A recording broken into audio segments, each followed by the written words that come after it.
Today, I'm making a list of all the good things that are happening in the world. I'm still thinking. There is a date on the calendar that does not yet exist.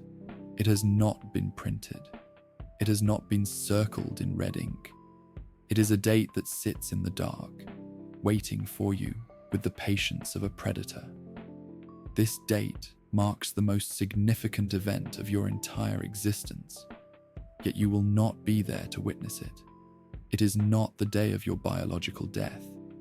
It is not the day your heart stops beating, or the day your neurons fire their final electrical impulse.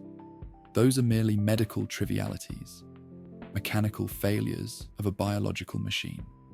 No, I'm speaking of your second death. The concept is simple, yet it contains a horror that the human mind struggles to metabolize. The first death is the death of the body. The second death is the death of the name.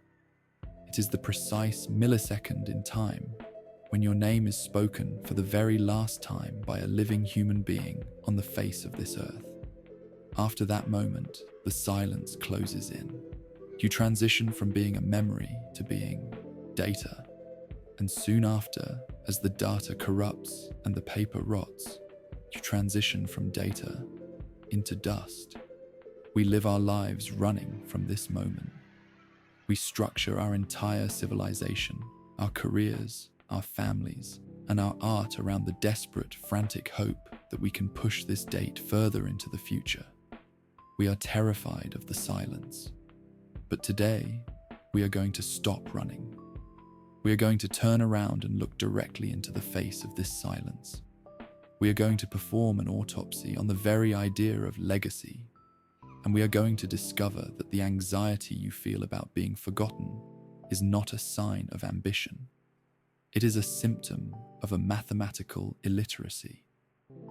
You are suffering from an inability to comprehend the scale of deep time. Let us look at the math. The human brain is not designed to understand eternity. We are primates who evolved to understand time in terms of seasons, heartbeats, and lifetimes. We understand tomorrow. We understand next year. We might even struggle to understand next century. But the universe operates on a scale that renders our definitions of forever laughable. If we compress the history of the Earth into a single 24-hour clock, human history, everything from the first cave painting to the moment you clicked on this video, occupies only the last few seconds before midnight.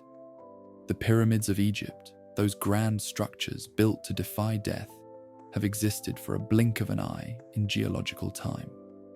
When you say, "I want to be remembered," what do you actually mean? Do you mean you want to be remembered for 10 years, 50, 100? Perhaps you are ambitious. Perhaps you want to be remembered for 1,000 years. Let's play that scenario out. Let's assume you achieve the impossible. Let's assume you become the next Caesar, the next Shakespeare, the next Christ. You carve your name so deep into the bedrock of history that it lasts for 5,000 years. To the universe, this is nothing. In 5 billion years, the sun will expand into a red giant. It will swallow the orbit of the Earth. Everything we have ever built, every library, every server farm, every stone monument, every bone in every grave, will be vaporized into ionized plasma. The molecules that make up your legacy will be scattered into the vacuum, indistinguishable from the molecules of the beggar who died in the gutter. From the perspective of the cosmos, the difference between being forgotten tomorrow and being forgotten in 1,000,000 years is a rounding error. It is 0. Why does this matter? Why start a video with such crushing nihilism? Because if you do not accept the geometry of silence, you will spend your life enslaved by a delusion. You are currently suffering from a sickness called legacy anxiety.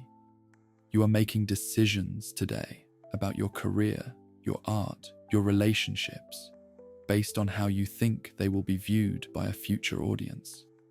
You are curating your life for a museum that will burn down. You are acting like an actor on a stage, performing your heart out, terrified that the audience might leave. You haven't realized yet that the theater is empty, the seats are rotting, and the roof is about to collapse. This realization that the second death is inevitable and absolute is the bitter pill we must swallow before we can find any cure. We are biological creatures obsessed with permanence, living in a universe that is fundamentally designed for erasure. Entropy is the only law that is never broken. Entropy is the tendency of order to dissolve into chaos. Your name is order. The universe is chaos. The house always wins. So, let us strip away the vanity. Let us stop pretending that we are building statues that will last forever. Let us look at why we are so obsessed with this idea. Why does a biological organism, which should only care about food and reproduction, care about what happens to its name after it rots? To understand this, we must leave the cosmos and enter the dark, damp caves of the human psyche. We must consult the anthropologist of terror, Ernest Becker. We must understand that your desire for a legacy is not a noble dream. It is a biological panic attack. We have to strip away the clothes, the technology, and the polite society, and look at the creature underneath. In 1973, Ernest Becker published a book that would win the Pulitzer Prize 2 months after his own death. It was titled The Denial of Death. In this text, Becker offered a diagnosis of the human condition that is as terrifying as it is undeniable. Becker argued that the human being is a biological paradox. We are a creature torn between two opposing realities. On one hand, we are symbolic gods. We have minds capable of contemplating the infinite. We can imagine the future. We can remember the past. We can create mathematics, poetry, and philosophy. We can conceptualize perfection. In our minds, we are limitless. We feel eternal. On the other hand, we are worm, food. We are distinct physical objects inhabiting a decaying body. We have bowels that need to be emptied. We have teeth that rot. We have cells that mutate into cancer. We are vulnerable to viruses, accidents, and time. Like any other animal, like a dog, a fish, or an insect, we are destined to die, decompose, and disappear. This duality, to have the imagination of a god trapped in the body of an animal, creates a specific kind of madness. It creates a background radiation of terror that never truly goes away. Becker called it the terror of death. It is not just the fear of pain. It is the fear of insignificance. It is the realization that despite our grand thoughts and our complex feelings, the universe treats us with the same indifference it treats a fallen leaf. If we faced this terror directly every single morning, we would not be able to function. We would be paralyzed by the absurdity of our own existence. We would collapse under the weight of our own biology. So, how do we survive? How do we get out of bed, go to work, and pretend that everything is fine? We lie. We construct what Becker called Immortality Projects. An immortality project is a symbolic structure that we build to hide the truth of our mortality. It is a way to transform our biological, finite life into something that feels conceptual and infinite. We try to become part of something that will outlast our own rotting bodies. Civilization itself is basically a collection of these projects. Religion is the most obvious one. It promises literal immortality, a continuation of the self after the biological machine fails. But in our secular modern world, the projects have become more subtle and perhaps more desperate. We build careers. We convince ourselves that if we climb the corporate ladder, if we accumulate enough wealth, if we put our name on a building or a patent, we will have cheated death.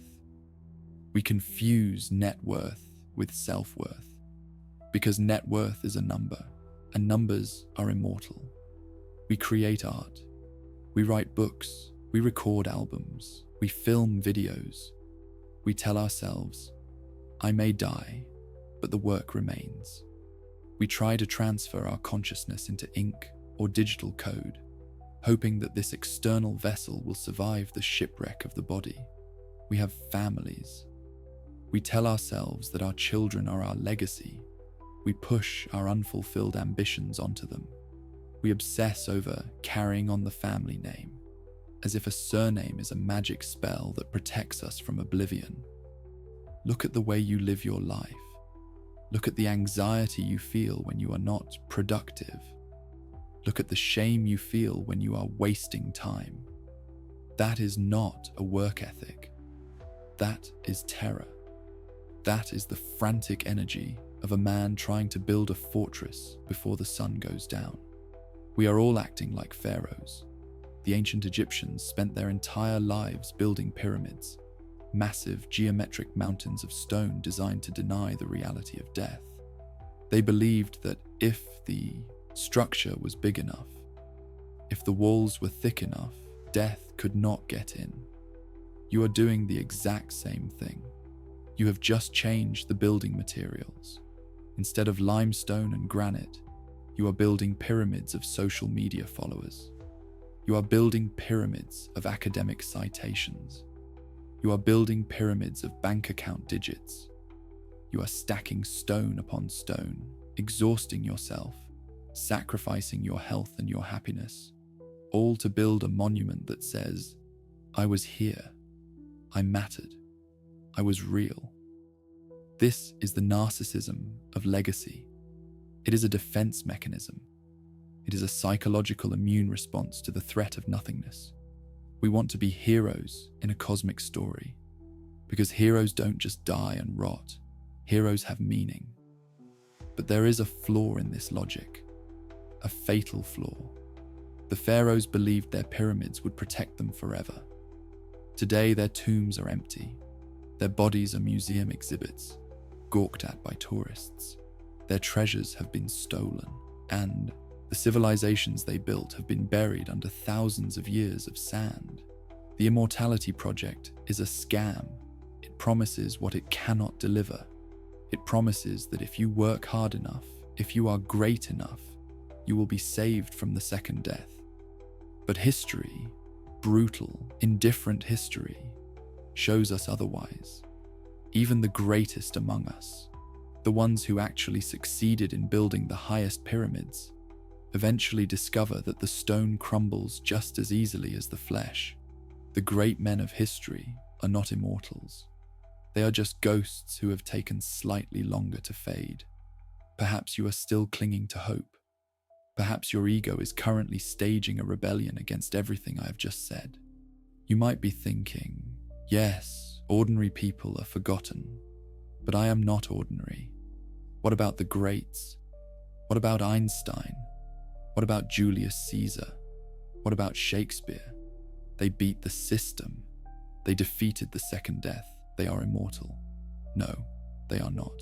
They have lost the game just as surely as the anonymous peasant. But they have lost in a more cruel and confusing way. They have become noise. Let us look closely at what it means to be remembered by history. When you think of Albert Einstein, you do not think of a human being. You do not think of a man who had bad breath in the morning, who argued with his wife, who felt insecurity, who feared the dark, or who enjoyed the taste of a specific soup. You think of a poster. You think of a wild-haired caricature sticking his tongue out. You think of a formula, EMC2. You think of a synonym for genius. The human being named Albert Einstein, the complex, breathing, suffering, living consciousness, was pulverized the moment he died. What remains is a symbol, a brand, a fictional character that history has constructed using his face. To be remembered by history is to be stripped of your humanity. It is to be flattened into 2 dimensions. It is to be turned into a t-shirt, a meme, or a cautionary tale. Is that immortality? Is that what you want? To become a hollowed-out puppet that future generations use to tell their stories, not yours? This is the ship of Theseus applied to the soul. The paradox asks, if you replace every wooden plank of a ship over time, is it still the same ship? History does this to people. Over centuries, every truth about your life is replaced by a myth. Every nuance is replaced by a generalization. Every specific feeling you had is replaced by a historical assumption. Eventually, the legacy that bears your name has absolutely zero connection to who you actually were. You are not sending yourself into the future. You are sending a mask. And even this mask is temporary. There is a poem by Percy Bysshe Shelley called Ozymandias that perfectly captures the inevitable humiliation of the great man. It describes a traveller from an antique land who finds a shattered statue in the middle of a vast desert. 2 vast and trunkless legs of stone stand in the sand. Near them lies a shattered visage, a broken face half sunk in the dust. And on the pedestal of the statue, these words appear: "My name is Ozymandias, King of Kings. Look on my works, ye mighty, and despair." The irony is brutal. Ozymandias was once the most powerful man on earth. He built this statue to terrorize the future, to demand eternal respect.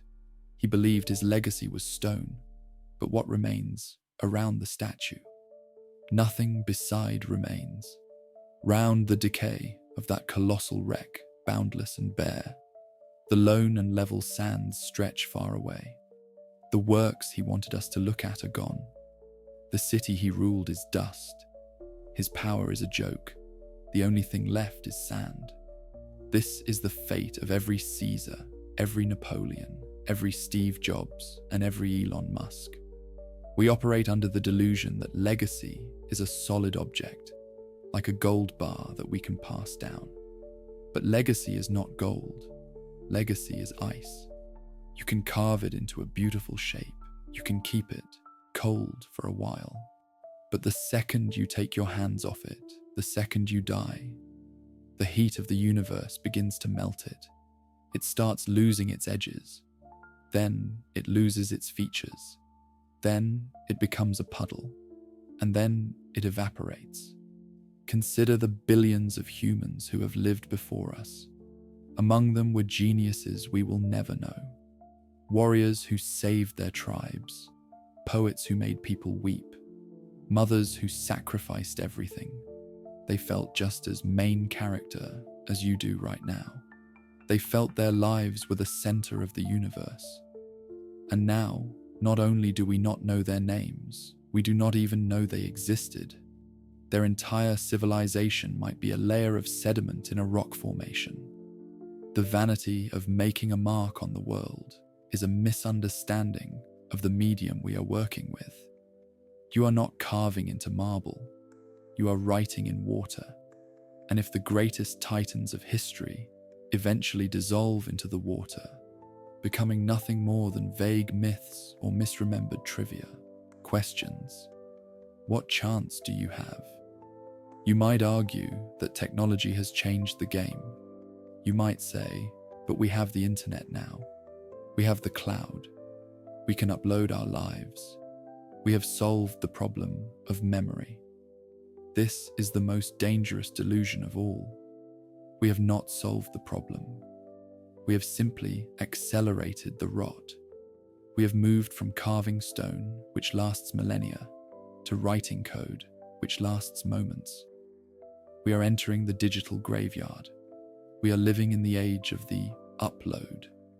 Never before in human history have we documented ourselves so aggressively. We record our breakfasts.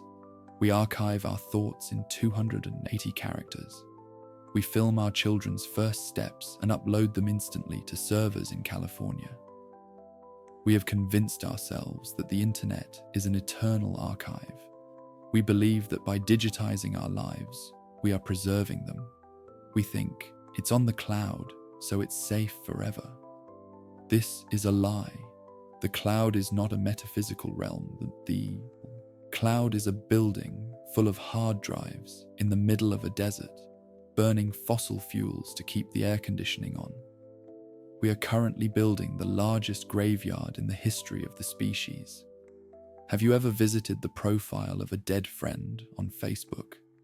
It is a strange, eerie experience. It is a digital mausoleum. The profile picture is smiling, frozen in time.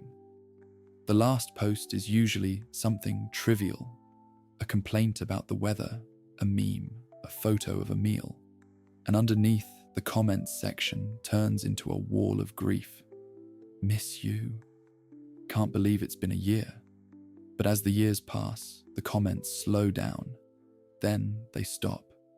The algorithm, realizing that engagement is low, stops showing the profile to anyone. The digital ghost fades into the background noise of the feed. But there is a more technical problem: bit rot. We assume digital data is permanent. It is surprisingly fragile. Hard drives fail. Formats become obsolete. Platforms die. Remember MySpace. Remember GeoCities. Remember Vine. Millions of hours of human creativity, millions of legacies were wiped out or broken when those companies decided it was no longer profitable to host the data. When you upload your life to Instagram or YouTube, you are not preserving it. You are renting storage space from a corporation that does not care about your memory. You are entrusting your legacy to a terms of service agreement. If the company goes bankrupt, or if the servers overheat, or if a solar flare hits the atmosphere, you are deleted. And even if the data survives, who is going to look at it? We are generating so much content that we are drowning in it. We create more video in a single month than television created in 3 decades. Your legacy is a needle in a haystack the size of the galaxy. Future historians will not be sifting through your tweets to understand your profound thoughts. They will be overwhelmed by an ocean of noise. Your voice will be buried under trillions of hours of cat videos, conspiracy theories, and pornography. This is the cruelty of the information age. We have democratized the ability to leave a record, but we have destroyed the ability to be heard. By trying to save everything, we save nothing. When everything is archived, the archive becomes a landfill. And let's look at the motivation again. Why do we post? Why do we share? It is the same old terror of death, dressed up in pixels. Every like is a tiny hit of validation that says, I see you, you exist. Every view is a reassurance that you matter. We are checking our notifications like a pulse. As long as the number goes up, we feel alive. When the notifications stop, we feel the cold breath of the void. We are terrified of being offline, because to be offline is to be forgotten, and to be forgotten is to die the second death. So we scream into the digital void, look at me, look at me. But the void is not listening. The void is just scrolling.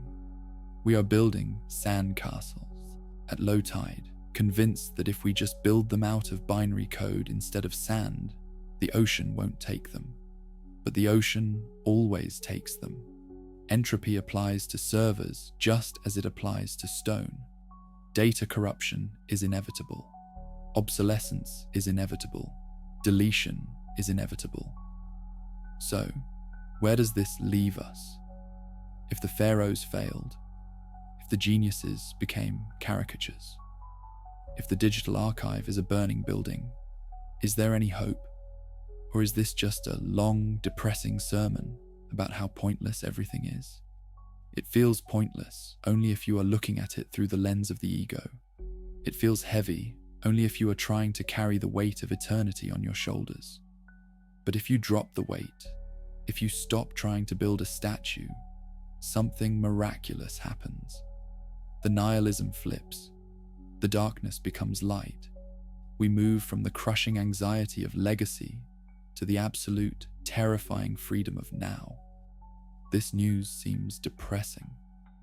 To be told that you are building on quicksand, that your name will be erased, that the universe is an efficient machine designed to delete you.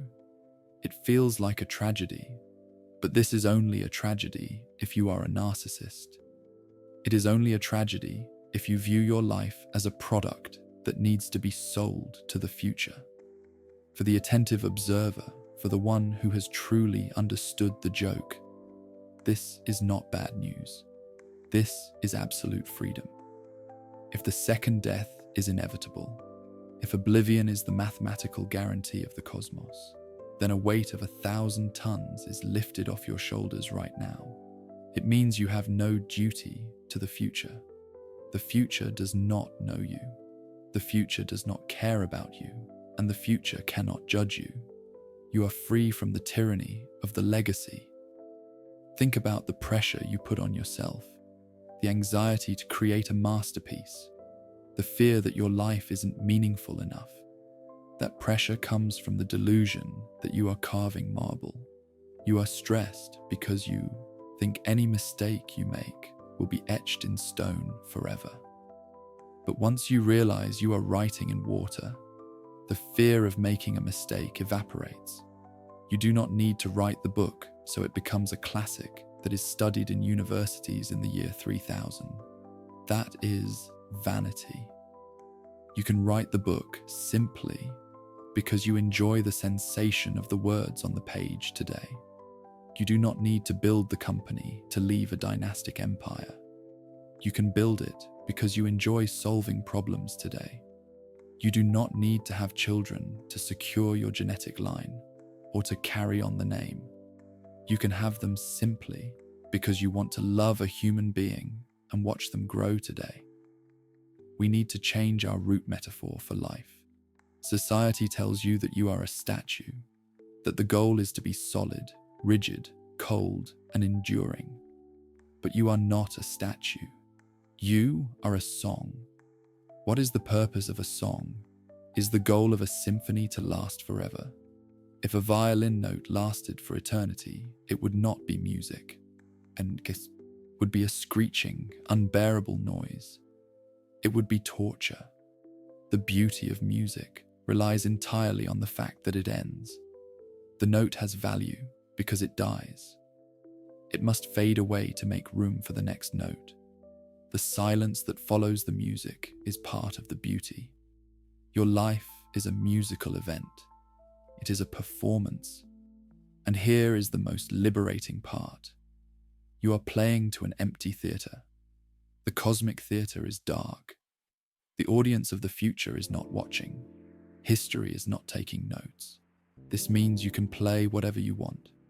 You can improvise. You can play the wrong notes. You can change the tempo.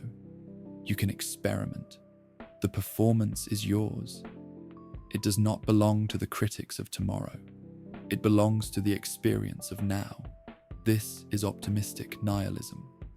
Passive nihilism says, nothing matters, so I will lie in bed and rot. Optimistic nihilism says, nothing lasts, so I have nothing to lose. I can risk everything. I can love harder. I can work with passion, not for the outcome, but for the process. I can enjoy the fire while it burns. We are biological accidents. We are stardust that somehow organized itself into consciousness for a brief, flickering microsecond. We woke up. We got to look at the stars.